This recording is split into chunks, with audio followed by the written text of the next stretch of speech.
रावेरमध्ये विश्व आदिवासी दिन उत्साहात साजरा. जिल्हा संपादक हमीद शेख. रावेर शहरात रविवारी विश्व आदिवासी दिन पारंपरिक उत्साह, लोकगीते आणि जल्लोषात साजरा करण्यात आला. यानिमित्त आयोजित भव्य रॅलीत शेकडो समाजबांधवांनी पारंपरिक वेशभूषेत सहभागी होत लोकनृत्य व ढोल नगाऱ्यांच्या गजराने परिसर दुमदुमून सोडला. तडवी कॉलनीपासून सुरू झालेली रॅली शहरातील प्रमुख मार्गांवरून मार्गस्थ होत डॉ. बाबासाहेब आंबेडकर चौकात पोहोचली, जिथे महापुरुषाच्या प्रतिमेस पुष्पहार अर्पण करण्यात आला. कार्यक्रमात बालकांच्या विविध सांस्कृतिक सादरीकरणाने उपस्थितांचे मन जिंकले. यावेळी आमदार अमोल जावळे यांच्यासह विविध क्षेत्रातील मान्यवर उपस्थित होते. आदिवासी संस्कृतीचे जतन, परंपरांचे संवर्धन आणि सामाजिक एकजुटीचा संदेश या सोहळ्यातून देण्यात आला.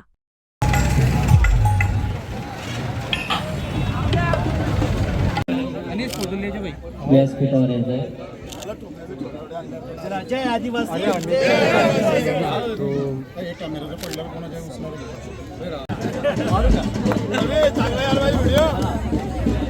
जय आदिवासी जय आदिवासी.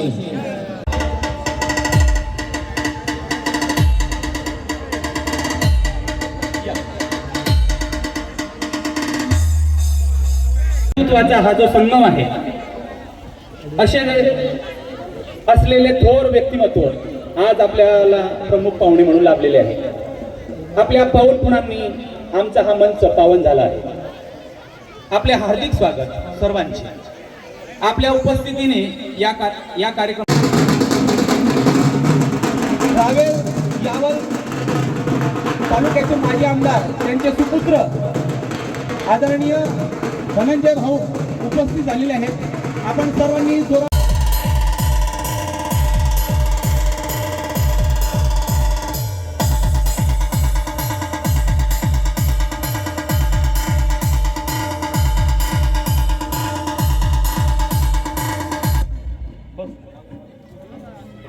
पाहिजे तसा प्रतिसाद मिळत नाहीये. कृपया तुम्ही सर्वांनी विनंती करतो, मी आयोजकांमार्फत विनंती करतो, कृपया तुम्ही स्थान ग्रहण करावं. बशिल्या असं उभं राहा, अशांत हा कार्यक्रम दिखणार नाही. सर्वांना विनंती करतो, असं उभं राहण्यापेक्षा बशिल्या जरा.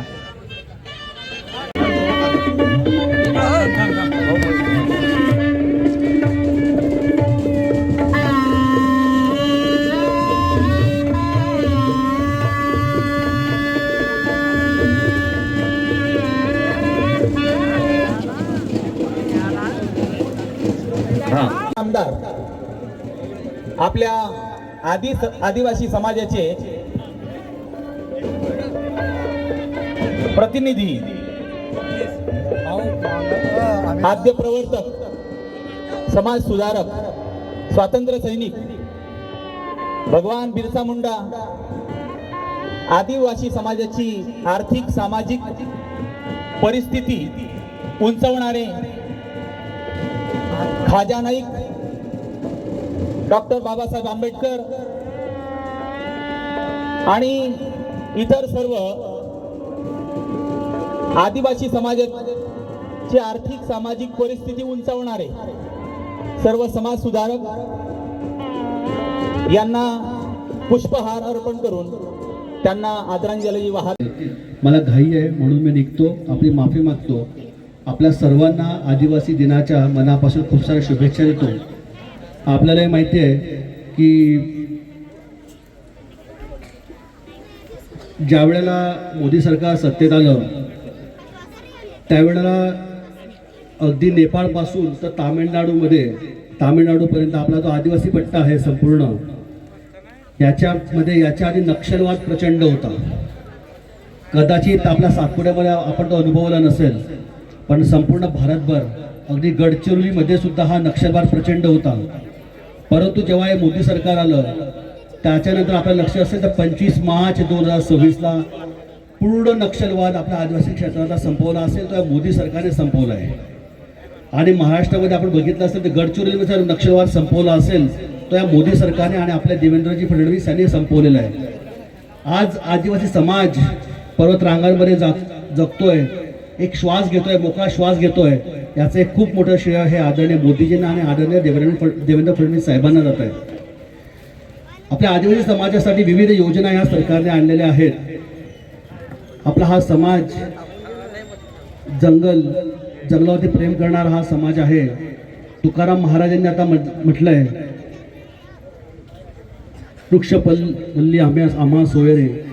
परंतु आधीपासूनच आपला हा आदिम काळापासून आपला हा समाज वृक्षांवरती, जंगलावरती, प्राण्यांवरती प्रेम करतो आणि आनंदाने राहत असतो. हा समाज मेनस्ट्रीममध्ये आला पाहिजे, हा समाज मुख्य प्रवाहात आला पाहिजे. यासाठी विविध प्रकारच्या योजना आहेतच, त्याच्या माध्यमातून हा समाज येतोही आहे. आपण अनुभवलं असेल तर सीमाताईंच्या बाबतीत मी अनुभवतो. मी खरोखर ज्या वेळेला ताईंना पहिल्यांदा भेटलो, या संपूर्ण परिवाराला ज्या वेळेला मी भेटलो, खरोखर एक चांगला सुशिक्षित समाज, सुशिक्षित पूर्ण परिवार. आणि फक्त सुशिक्षित असून फायदा नाही, परंतु ज्या समाजातून आपण जन्माला आलो आहे, ज्या समाजातून आपण जन्माला आलो, त्या समाजाप्रती आत्मीयता असणारा हा परिवार मी बघितला. आणि त्याच वेळेला भारतीय जनता पक्षाने विचार केला की आपण या ताईंना, या परिवाराला, या समाजाचा प्रतिनिधी म्हणून नगरपालिका हक्काने पाठवलं पाहिजे. त्याबद्दल एक हक्काचा प्रतिनिधी, एक योग्य सुयोग्य प्रतिनिधी आपण दिला, त्याबद्दल आपल्या सगळ्यांचे मनापासून धन्यवाद मानतो. आपल्या सगळ्यांना मनापासून आभार देतो. दुसरा अत्यंत महत्त्वाचा विषय होता की आपला पूर्ण परिसर आहे, याच्यासाठी काय केलं पाहिजे, सातपुड्यामध्ये काय केलं पाहिजे. तर आपण निमडे आहे, हे सगळे जी गावं आहेत, ह्याच्यामध्ये थोड्या दिवसामध्ये आपण एक मातृवंदना म्हणून आपण एक कार्यक्रम सुरू करणार आहोत.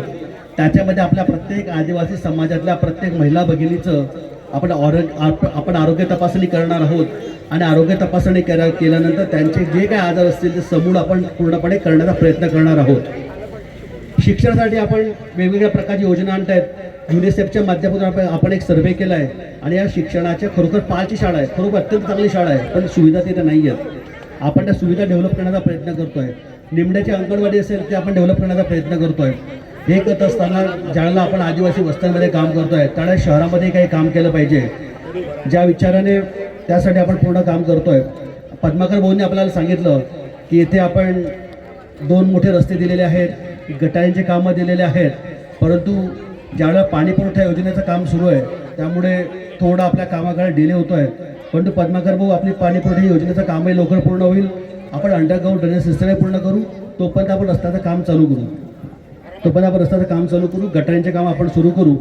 आणि अजूनही जे काय आपले विषय असतील, आता मला सांगितलं की आम्हाला सामाजिक सभागृह पाहिजे. तुम्हाला निमित्ताने शब्द देतो की 100% आपण एक चांगला सामाजिक ग्रुप इथं उभारा. त्यासाठी पूर्णपणे लागणारा निधी हा आपण नगरपालिकेच्या माध्यमातून आणि पूर्ण सरकारच्या माध्यमातून आपल्याला उपलब्ध करून देऊ, हा आपल्याला शब्द देतो. पुनश्च आपल्या सगळ्यांची माफी मागतो आणि आपल्या सगळ्यांना मनापासून खूप खूप आदिवासी दिनाच्या शुभेच्छा देतो. जय आदिवासी, जय जवाहर. बोला बिरसा मुंडा भगवान की, जोरात बोला बिरसा मुंडा भगवान की.